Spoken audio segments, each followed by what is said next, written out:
ከሞጣ ቀራኒዮ እስከ ዮኒ ማኛም ከጂጂኪያም እስከ አዶናይ በመሰገጥ የፈመሱ የቲክቶክ ዓለም ባለተጽዕኖ ሰዎች ሆነዋል።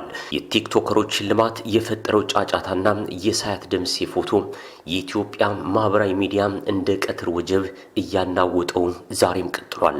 የዘንድሮም የቲክቶክ መድረክ ጫጫታ ግርምትንም ትኩረትንም ስቧል። በሌላ በኩል በዕለቱም በአርቲስት ቲቪ የቲክቶክ ክሬቲቭ አዋርድ ሲተላለፍ በኢቲቪ ደግሞ ጠቅላይ ሚኒስትሩ በመደመር መንግስት ዙሪያ የሰጡት ማብራሪያም እየተላለፈ ነበር።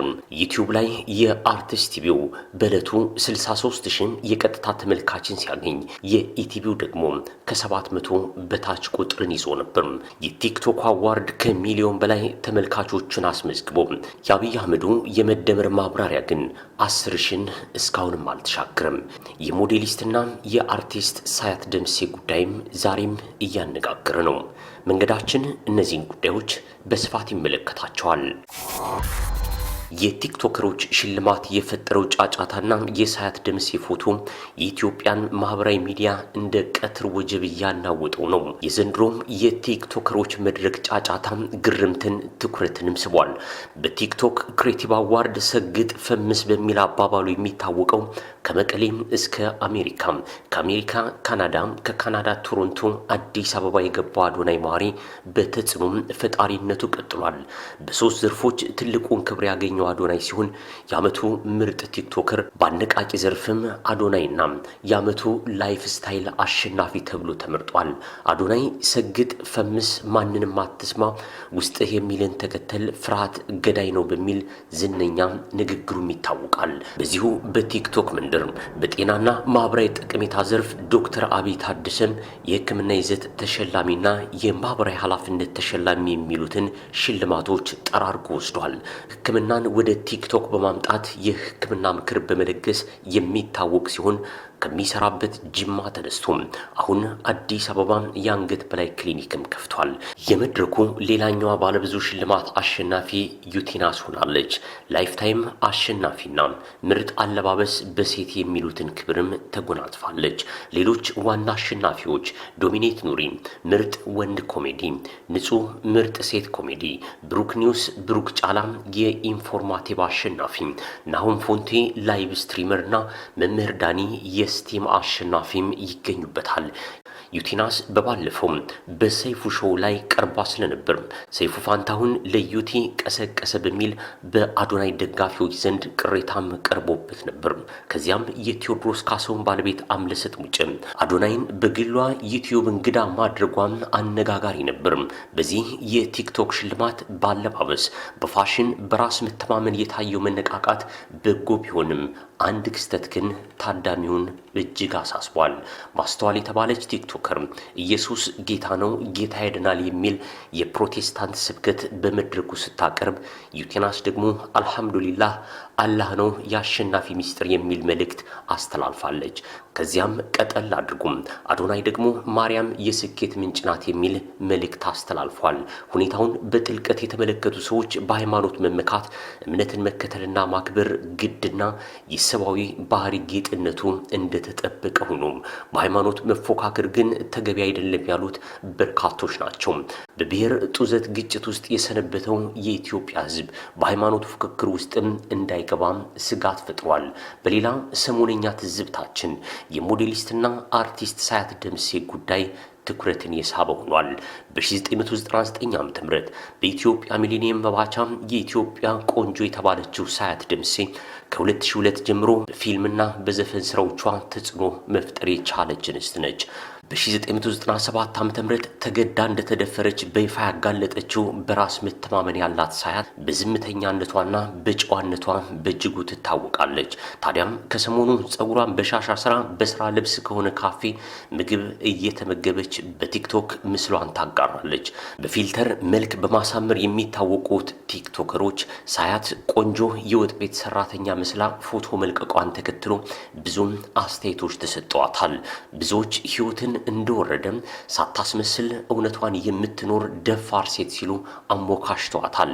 በሌላ በኩል ደግሞ ሳያት ወደ ጎዳና ወጣች፣ ሳያት ራሷን ጣለች፣ ሳያት ኑሮ ሸወዳት በሚል የተሳለቁባትም ብዙዎች ናቸው። ቲክቶክ የሐሜት የጫጫታ የፍረጃ ሜዳ ሆኖ በአዶናይ ሽልማትና በሳያት ፎቶ ውዝግብ ውስጥ ሰምቷል። ሌላው በዕለቱ ትኩረትን የሳበው ጉዳይ ደግሞ በአርቲስት ቲቪ የቲክቶክ ክሬቲቭ አዋርድ ሲተላለፍ በኢቲቪ ደግሞ ጠቅላይ ሚኒስትሩ በመደመር መንግስት ዙሪያ የሰጡት ማብራሪያም እየተላለፈ ነበር። ዩቲዩብ ላይ የአርቲስት ቲቪው 63,000 የቀጥታ ተመልካች በዕለቱ ሲያገኝ የኢቲቪው 700 ብቻ ተመልካቾች ነበሩት። የቲክቶክ አዋርድ ከሚሊዮን በላይ ተመልካቾች ዛሬ ላይ አልፏል። የአብይ አህመዱ ደግሞ 10,000 እንኳ በቅጡ ይህን ዜና እስካጠናከርንበት ድረስ መሙላት አልቻለም። ይህን የተጋነነ ልዩነት ከፈጠሩት ምክንያቶች ዋነኛው አዶናይና ዩቲናስ የተባሉት የትልቁ ሽልማት እጩዎች ደጋፊዎች ባደረጉት ፉክክር እንደሆነ ይነገራል። ውድድሩ ከእጩዎቹ በላይ የደጋፊዎችም ሆኖ ታይቷል። አዶናይ በሰግጥ ፈምስ መፈመስም ችሏል። ሰገጤም የሚለው ቃል ከ10 ዓመት በፊት እዚሁ ፌስቡክ ላይ ነበር የፈመሰው። ያኔ ራሳቸውን አራዳ ብለው የሰየሙ ፌስቡከሮች ሌሎችን የሚያጣጥሉበት ቃልም ነበር። ዝንግታችሁት ይሆናል እንጂ ሸገር ነፃ አውጪ ግንባር ወይም ሸነግ የሚባል የቀልድ ንቅናቄም ተፈጥሮ ነበር። ሸነጎች ሌሎችን ነፃ አውጪዎች በሙሉ ሰገጤ እያሉ ይጠሯቸው ነበር። ሶሻል ሚዲያ እብደት ይወልዳል። ቲክቶክ ደግሞ የባሰበት ሆኗል። እናም ቲክቶክ ላይ የሚፈምሱ ሰዎች ከተለመደው ስርዓትና ሁኔታ ወጣ ብሎ ትንሽ ቀዌ ነገር የሰሩ ሊሆኑ ይገባል።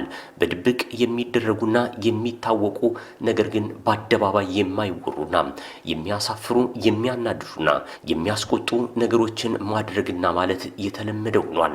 ብዙ ዝግጅት አድርገው ጥሩ የሰሩ ሰዎችም ተመልካች ያገኛሉ። ነገር ግን የእነዚህኞቹ ተከታይ የማፍራት ሂደት ትንሽ ሄዶ እንደ ሐውልት ቆሞ ይቀራል።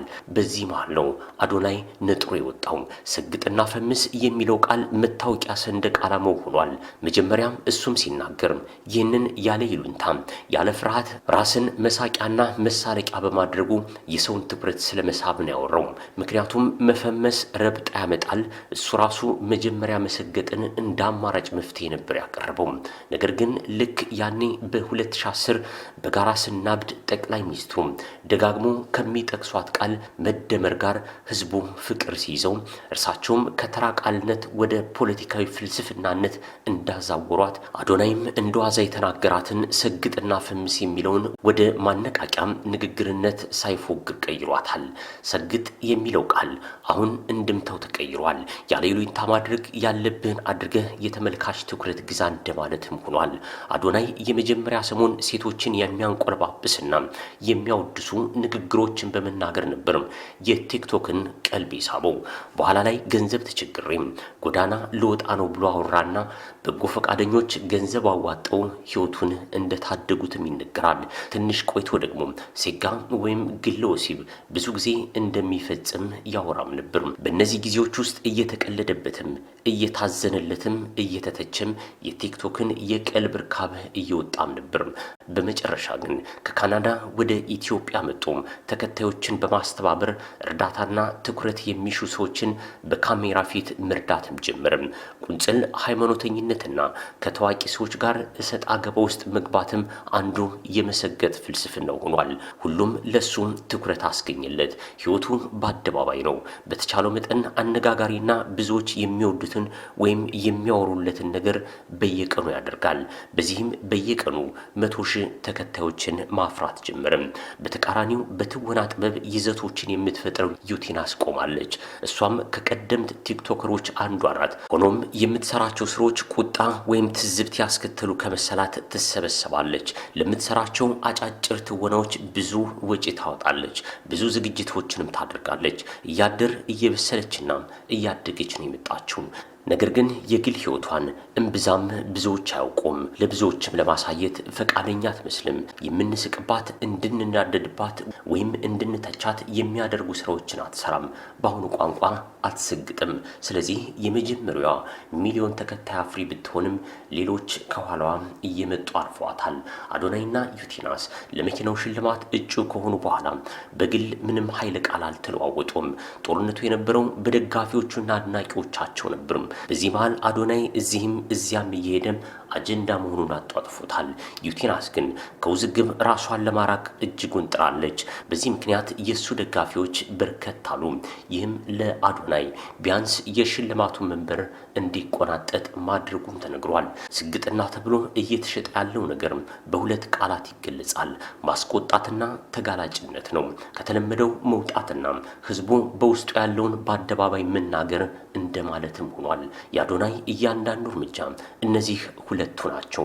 ዮኒ ማኛ ከሃይማኖት የሚንዘላዘለው፣ ጂጂኪያ ከልጇ ጋር ወንድ ስለመቀማማት የምታወረው ከነዚህ ሁለቱን ለማግኘትም ነው። ሶሻል ሚዲያ በተለይም ቲክቶክ እነዚህን ሌሎችን ማበሳጨት ወይም ራስን ማጋለጥ ከሰጣችሁ ዝናችሁ ሰማይ ይሰቀላል። ከዛ በኋላ ዝናችሁን እንዴት እንደምትጠቀሙበት እናንተው ትወስናላችሁ። አዶናይ እየቆመረ ያለው መጥፎ ዝና የሚባል ነገር የለም በሚል ፈሊጥ ይመስላል። ዝናውን ለበጎ አድራጎት እየዋለው ለማሳየትም ይሞክራል። ነገር ግን ይህ አካሄድ ዘላቂ አይመስልም። ተከታዮቹ ተጨማሪ የሚያስቆጣ ነገር፣ ተጨማሪ ራስን አጋልጦ ማቅረብ፣ ተጨማሪ ከሌሎች ጋር የሚደረግ እሰጥ አገባ ይፈልጋሉና እነዚህን ነገሮች በሙሉ ተምኔታዊ በሆነ መንገድ ማቅረብ ካልቻለ ተመልካቾቹ ወደ አዲሱ ትርኢት ሊዞሩ ይችላሉ። ይህንን ማድረግ ከቻለ ደግሞ የግልና የተረጋጋ ህይወት የሚባለውን ነገር መሰናበት ይጠበቅበታል። አልጎሪዝሙ የሚፈልጋችሁ ስትጋለጡ ወይም ስትባለጉ ብቻ ነው። ከሞጣ ቀራኒዮ እስከ ዮኒ ማኛ፣ ከጂጂኪያም እስከ አዶናይ በመሰገጥ የፈመሱ የቲክቶክ ዓለም ባለተጽዕኖ ሰዎች ሆነው ዛሬም ቀጥለዋል። ጤና ይስጥልን።